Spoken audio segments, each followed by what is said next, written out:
This week in gaming and tech news, we just had Summer Games Fest. The console wars may be back, with Xbox CEO unsure. We've also got record levels of tech layoffs in the US. So let's get into it. But first, maybe a little bit cheeky and ask if you like this content. Please like and subscribe, it really helps the channel out, and if you hate me, you can always unsubscribe. Let's get into it. Okay, so the first story I'm going to go over is the possibility of console wars being back, with Xbox CEO saying, "We have to be thoughtful about consoles' exclusivity on future releases." I feel very differently about this.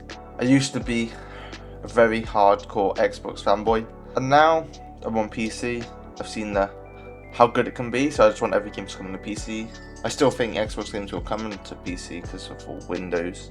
I do think for the health of Xbox and to actually get sales, so it needs its exclusivity back. It's good saying it, but they actually need good exclusives. They're doing okay, but compared to Sony, I mean, the PlayStation 5, I would say it's been lackluster with all the remakes. But how much of that is just due to PlayStation already having everyone? They don't need to compete anymore with Xbox being so trash this generation. If they could bring back those Halo days, those Gears of War days, then sure. But they need something new. And you can see Forza Horizon 6 been doing phenomenal. Then they get, but like, is that a console seller?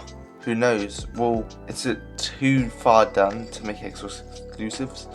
Because they can go to, they could just be a publisher just making games and then probably forget about their consoles, which I could see them doing, but it seems like they still want to be in the console race. So that means they need to have a reason for people to buy their consoles, and that's what Nintendo's been doing so well, is that people know if you could buy their games on PC, for example. The Switch is dead, but because of that, the quality of games that Nintendo can produce is just unmatched, so that's why it is. That's why it's selling so well. I don't think every game is going to be exclusive, even if they go this. There's no way they're making Call of Duty exclusive, and maybe some other games it doesn't make sense for finances. I should somebody say this: we're the number 2 publisher in the world, and in order to be a great publisher, you must have your games reach large audiences to play. So that basically just say it all, but she did also say, at the same time, we're increasingly becoming a platform. In order to become a platform, you must have exclusive content and services. So I think that's just going back to what I said about having two different approaches, where some games are going to be exclusive and some maybe not. But I guess the hard thing is deciding which ones are, because the ones that are probably going to be exclusive are probably not going to be console sellers. But we just have to see what they do. I still feel like there is a bit of hope for Xbox. I do have an Xbox event soon, so we just have to see how that goes. Let me know in the comments below, do you want Xbox to go back to exclusives or not? I personally think it would probably be quite good for the gaming industry. As much as I could be quite greedy and just want all platforms coming to PC, I think it would be good just breeding that competition. But next. Okay, let's just go over some announcements else at Summer Games Fest. There's Final Fantasy VII Revelation, with Part 3 getting its official trailer.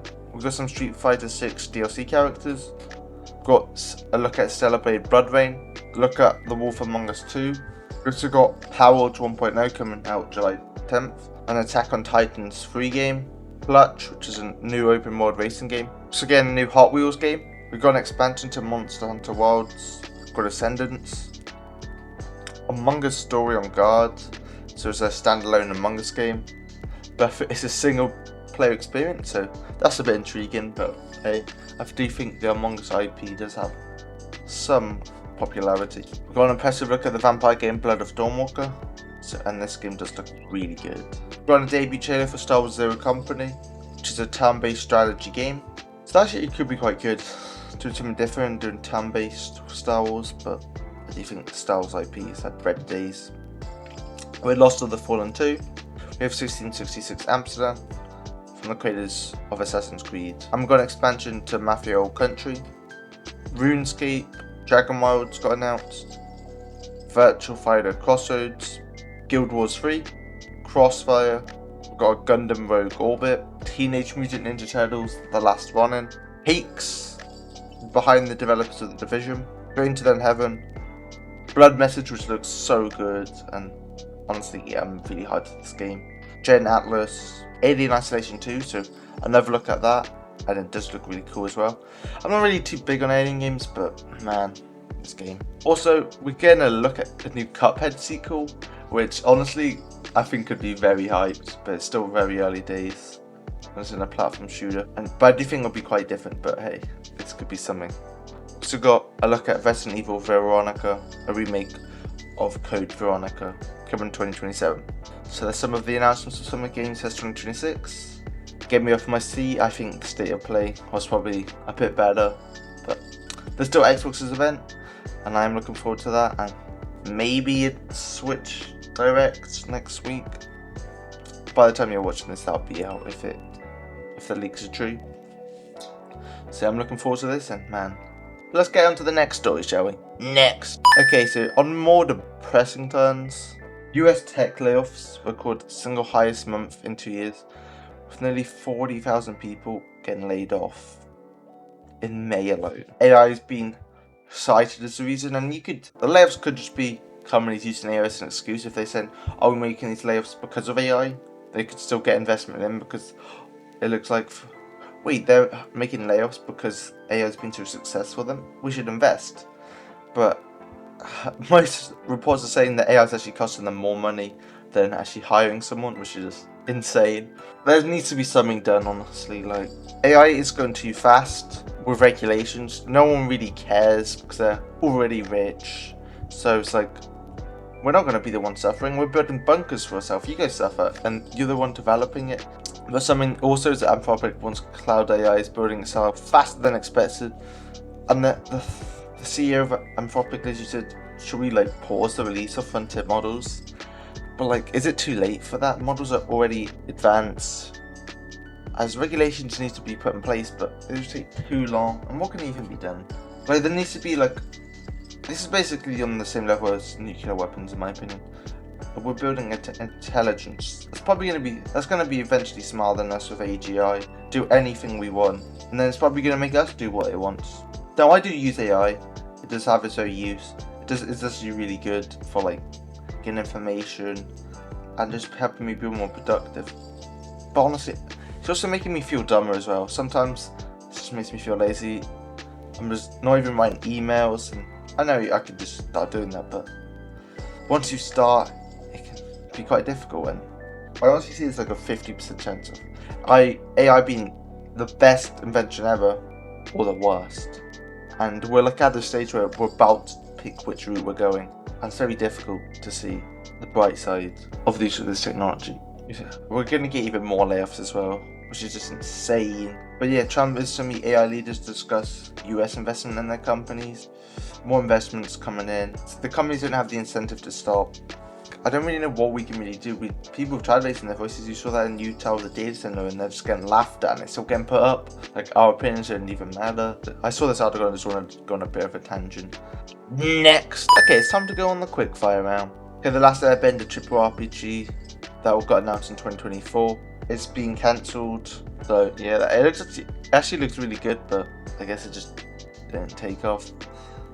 I was watching the PlayStation State of Play, and you could see every game's coming October and September because they just don't want to compete with GTA 6. But then you can see this feud from the company Devolver Digital, which is an indie developer company, and you can see on X, not every publisher is terrified of GTA 6, and it's just fun to see their tweets. And each time GTA 6 is delayed, they change their release date to GTA 6, so they're coming on the same day as GTA 6, and I think this marketing is just perfect, man. Hopefully they can release a good game, but because they're actually releasing on GTA 6, this could actually work. So I'm hoping that this actually pays off for them. Not every company needs to be scared of GTA 6. Okay, there's still rumours apparently Nvidia are gonna release the 5060 Super with 12 gigabytes of VRAM. But some game developers are blaming the Series S for the long release games, because companies are going to have to develop games for the limited hardware of the Series S. That's been a factor on why we're getting game development cycles that are taking so long. I can see that as a factor, but I don't know, I guess it does make sense if it's taking so long to make it for a Series S, but then again, the Series S has been out for quite a while now.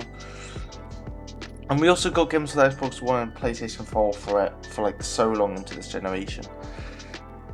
And now we're finally getting games exclusive to the new generation. I don't know if that's much of an excuse, but hey.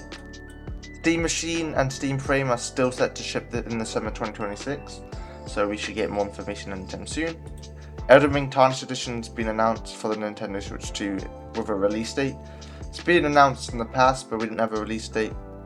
Now it's coming August 28th, and I can't wait to play it on my Nintendo Switch.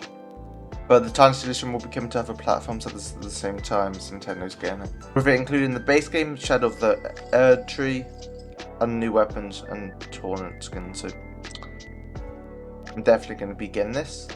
Also on releases for the Nintendo Switch 2, LEGO Batman Legacy of the Dark Knight has announced its release date for the Switch 2, coming the 18th of September. There's been a lot of fans annoyed with the God of War Layoffs reveal, based on we didn't want this female protagonist, we want to play as Kratos, that's the point of the God of War games. I've seen a lot of stuff, especially on X. And I've got two sides of this. So I don't mind game developers trying something different, I don't mind playing as a female protagonist. Obviously, there's been some really good games with female protagonists, so I do think some of it is a bit of cope. But then again, it is a God of War game, I want developers to try something different, I don't want the same style, but I'm probably not the right person to answer this question. Was this the right route to go for God of War? Because I'm not really a big fan of the God of War games. I've barely touched the 2018 God of War, and I did really enjoy it, I just never had the motivation to carry on playing it. So let me know, do you guys think this is the right route for God of War? Or do you think this spin-off wasn't really the route they should have gone? OpenAI CEO Sam Altman admits AI token costs are becoming a huge issue, and companies need to improve value for overspending. That's actually it's so insane that this is what's going on now. These CEO tech pros were saying everyone should be using AI. Actually, you need to be efficient with AI because you're costing us way too much money. It's just, what do you want, man? It's just, I don't even know, I don't know if I should be laughing or crying. Amazon search bar AI would generate products you can't buy, which is just in, oh, this is the exact product I want. Wait, it's not even a thing. So yeah, that's just insane. But hey, it's I just thought this was a bit funny. Persona 5, well, headlines is coming to Game Pass in June. Sony's confirmed PlayStation 2 games are going to be coming to PlayStation Plus, classic catalogs. Toy Story 3 is getting remastered, and this is a banger of a game I used to play all the time. I love when games get remakes that you just never really thought about, and just to be able to play them for nostalgic reasons. And finally, publishers in the UK can opt out of Google AI search results. With the new AI overview, sources can opt out if they don't want to be included, and this will make it so the AI doesn't use your source. If it doesn't cite, it won't cite you. And I do think it's good to give the option. Maybe it should be opt out by default and then opt in. But what do I know? It's just, I do think the AI summaries are being used a lot just because it's the first thing that comes up, and Google have made it so easy. And probably would be good to switch to a different search engine and help developers out. But the problem is, a lot of articles are just ad ridden now. It's just it's not even possible to go to the site unless you're using ad blockers. So that is another problem. But I definitely think there should be more compensation given the sources that it's using for its AI. But when you're that big of a company, you can just get around it. But that's this week's gaming and tech news, and I'll see you in the next one. Latest gaming and tech news every week. Keeping nerds up to date. Yeah, you know the rest.